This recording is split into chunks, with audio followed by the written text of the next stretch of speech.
In the future, after Hollywood's movie palaces have been reclaimed by the Mojave Desert Sands and the once grand Odeons and Empires are nothing but squats for pigeons, the last cinemas standing will all be in Pyongyang, Beijing, and Shanghai.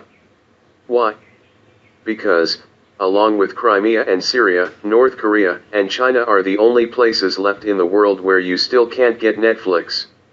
Streaming sites such as Netflix, Amazon Prime, iTunes, and Mubi represent such a grave threat to cinema that even NATO has waded in, albeit the National Association of Theater Owners, not the other NATO.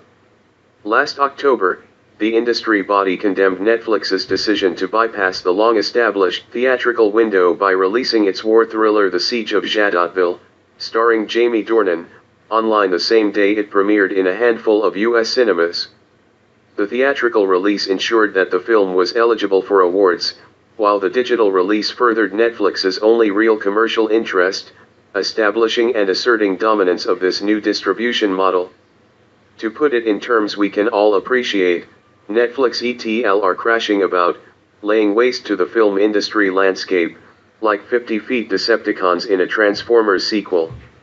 Naturally, Netflix sees itself more like Kirk Douglas rising up against his Roman slavers in Spartacus, or Mel Gibson on horseback bellowing FREEEEDOM, and there are plenty of reasons for film fans to paint their faces blue and follow the streaming giants into battle.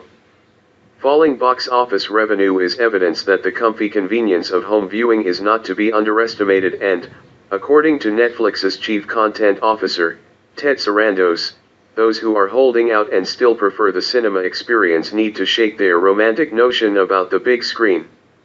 We have to get rid of the romantic part, he said in 2016. I think over time that these films will get booked into theaters at the same time they're on Netflix.